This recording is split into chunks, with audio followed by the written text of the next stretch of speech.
What happens when one of country music's biggest stars reaches his breaking point on live television? That's exactly what viewers witnessed when Blake Shelton stormed off the Today with Jenna and Friends show, leaving millions stunned and the entertainment world buzzing. This wasn't just another celebrity interview gone wrong. It became a masterclass in how quickly things can spiral out of control when egos clash and boundaries get crossed. The morning had begun like any other episode. Blake Shelton walked onto the set flashing his trademark grin, carrying that easygoing Oklahoma charm that had made him a household name. Jenna Bush Hager welcomed him warmly, noting how great he looked and joking that country life was clearly treating him well. Blake laughed, settling into his chair with his usual down-to-earth humor. At first, the conversation flowed smoothly, talking about his new album, Life Away from the Voice, and his relationship with Gwen Stefani. Blake seemed relaxed, cracking jokes and sharing personal stories. But the mood shifted when Jenna's co-host, who had been unusually quiet, suddenly leaned in with a serious tone. "Blake, I have to ask. There's been a lot of talk lately about your past comments on social media. Some say you've been tone-deaf on certain issues. How do you respond to critics who think you're out of touch with what's happening in America?" The question caught Blake off guard. His smile faltered, his jaw tightened, and his hands rested firmly on the armrests of his chair. "Well," he replied, his voice controlled but edged with tension, "that's a pretty loaded question right off the bat. I've always been honest about who I am and where I come from. I'm not trying to be something I'm not." Sensing the tension, Jenna tried to pivot back to lighter ground, asking about his new single, but her co-host refused to let go. Pressing further, they insisted that Blake had a platform and influence and questioned whether he had used it responsibly. Blake's irritation grew more visible. "Look," he said sharply, "I came here to talk about my music, not to get ambushed about my personal beliefs. I'm not a politician or a social activist. I'm a country singer." The co-host didn't back down, arguing that with great success comes great responsibility, especially to fans. Blake snapped, his Oklahoma drawl thickening as his frustration boiled over. "My voice matters when I'm singing. When I sit in this chair, I'm here as an entertainer, not as someone's moral compass. And I sure don't appreciate being lectured about responsibility by someone who doesn't know the first thing about my life or what I stand for." Jenna jumped in again, insisting they only wanted an honest conversation. But Blake wasn't buying it.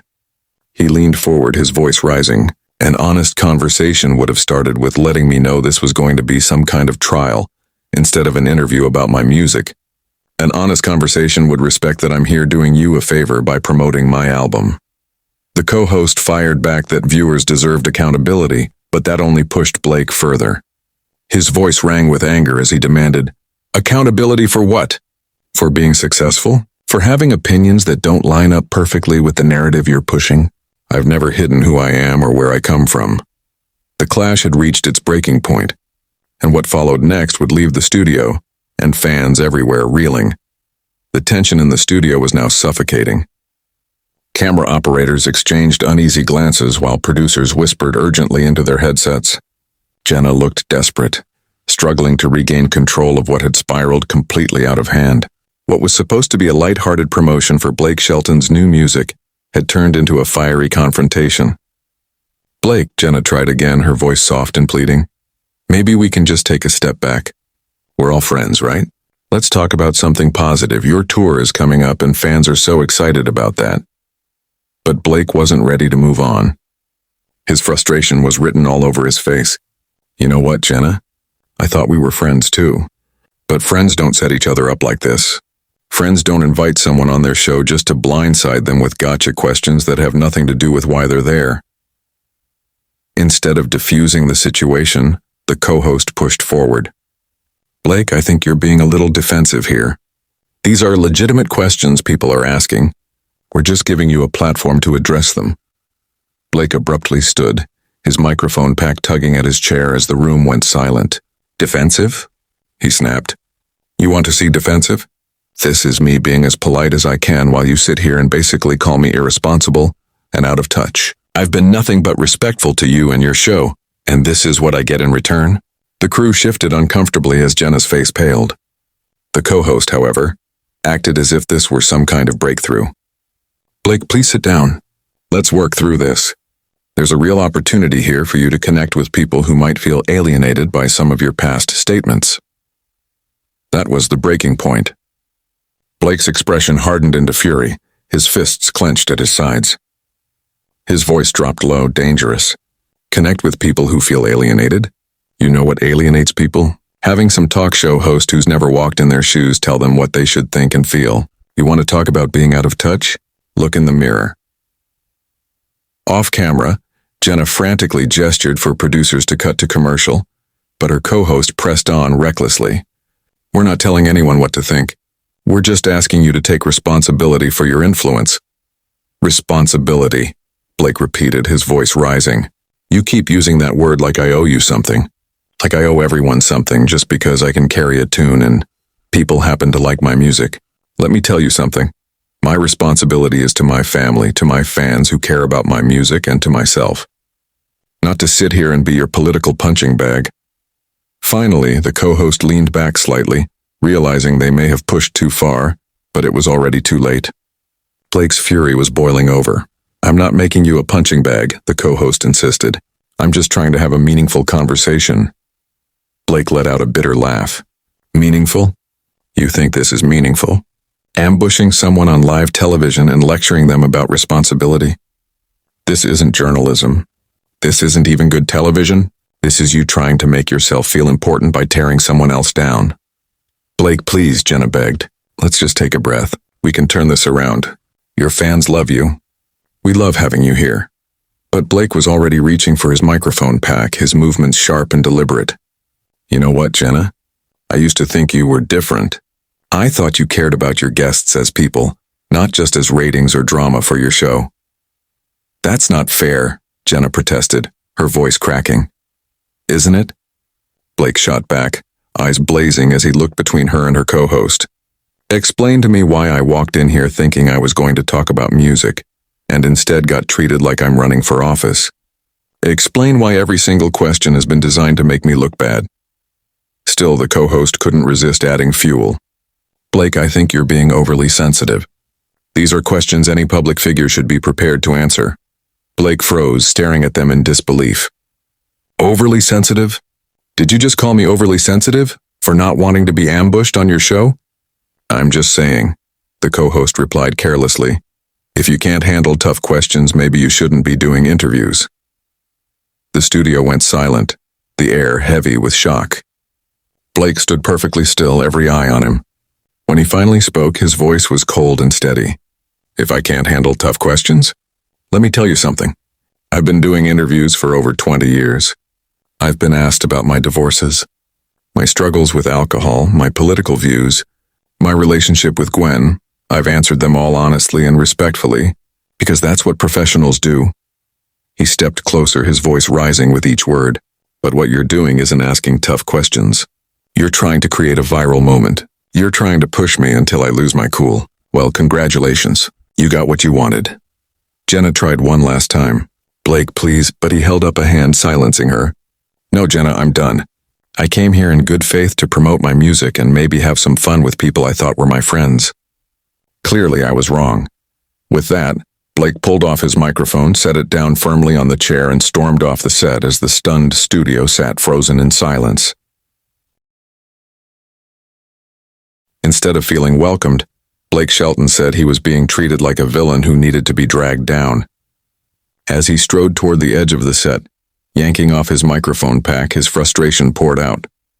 You want to know what's really irresponsible? He demanded. It's using your platform to attack people instead of celebrating them. It's forgetting that the person sitting across from you is a human being with feelings, not just content for your show. But the co-host still didn't back off. Running away isn't going to solve anything, Blake. Why don't you stay and defend your positions? They called out. Blake froze mid-step, then slowly turned, his face a storm of anger, hurt, and disgust. Defend them to who? He asked, his voice quiet and sharp. To you. Someone who had already made up their mind before I even walked through that door. Someone who thinks their job is to play judge, jury, and executioner instead of asking questions and letting people speak. He shook his head with a cold laugh. The real problem here isn't that I won't defend my positions. It's that you never intended to listen. You just wanted to trap me to make me look bad to score points for yourself. Jenna, now visibly shaken, tried to intervene, her eyes brimming with tears. Blake, I never wanted this. Please don't leave like this. For a moment, his expression softened as he looked at her. I know you didn't, Jenna, he admitted. But this is what happens when you let people with agendas hijack your show, when you stop treating guests like people and start treating them like political targets. His gaze cut back to the co-host with undisguised contempt. And as for you, I hope whatever you think you accomplished here was worth it. Because you just burned a bridge with someone who has never been anything but respectful to this show. Yet, unbelievably, the co-host doubled down. Blake, I think you're overreacting. All I did was ask questions people want answered. Questions people want answered, Blake repeated, his voice rising into a near shout. Or questions you wanted to ask because you thought it would make good television. There's a big difference between serving your audience and serving your own ego. He turned toward the exit, then suddenly paused. Facing the cameras directly, he addressed the viewers at home. You know what? I think the people watching deserve to know what really happened here. I came here to talk about music, to share some stories, maybe make people smile for a few minutes. Instead, I got lectured about responsibility by people who think their job is to tear down anyone who doesn't think exactly like they do. His eyes burned into the lens, his words carrying the weight of his frustration. If you've ever felt like the media doesn't represent you fairly, like they care more about creating drama than actually listening, you just watched it happen in real time. For the first time, the co-host looked uneasy, realizing Blake had flipped the narrative by speaking directly to the audience and cutting them out entirely. That's not a fair characterization, the co-host protested weakly. But Blake turned back to them, his eyebrows raised in disbelief. Fair? You want to talk about fair? Fair would have been telling me before we went on air that this was going to be about politics instead of music. Fair would have been treating me with the respect I've always shown this show. I've been coming here for years, promoting albums, sharing personal stories, being genuine because I thought that's what you wanted. But apparently what you really wanted was to take me down. Jenna's tears spilled over as her carefully applied makeup began to streak, the weight of the disaster crushing her. Blake, I swear I had no idea this was going to happen. I would never have wanted this. His voice softened again, but only slightly. I believe you, Jenna, I do. But the fact that you didn't know makes this worse. It means someone on your own team thought they could use your show to ambush me without even telling you. He looked around the studio at the shaken crew, the frantic producers whispering in headsets, the chaos unfolding in what should have been a simple interview. This is what happens when television forgets it's supposed to bring people together, make their day brighter. Instead, it becomes about division, about gotcha moments, about forcing people to choose sides. Still, the co-host pushed one final time. Blake, you're being unfair to our viewers. They're smart people. They can handle complex conversations. Blake stared at them for a long moment, his earlier rage giving way to something heavier, disappointment. His voice, low and steady, cut deeper than his shouting ever could. You know what? You're absolutely right about one thing. The viewers, Blake declared, were smart people. Smart enough to see right through what had just unfolded on their screens. Smart enough to recognize the difference between a genuine conversation and a calculated attack. As he began walking toward the exit, his voice carried across the set. The audience, he said, knew that when someone invited a guest on to talk about music but spent the entire time trying to make that guest look like a villain, it said far more about the hosts than the person in the chair. Blake, please don't leave like this, Jenna called desperately, her voice cracking. Can't we work this out? Can't we start over? Blake paused at the edge of the set, turning back one last time. His anger seemed to have burned away, leaving behind a quiet, almost pitying expression. Jenna, I've got nothing but respect for you personally, he said softly. But this isn't about me and you.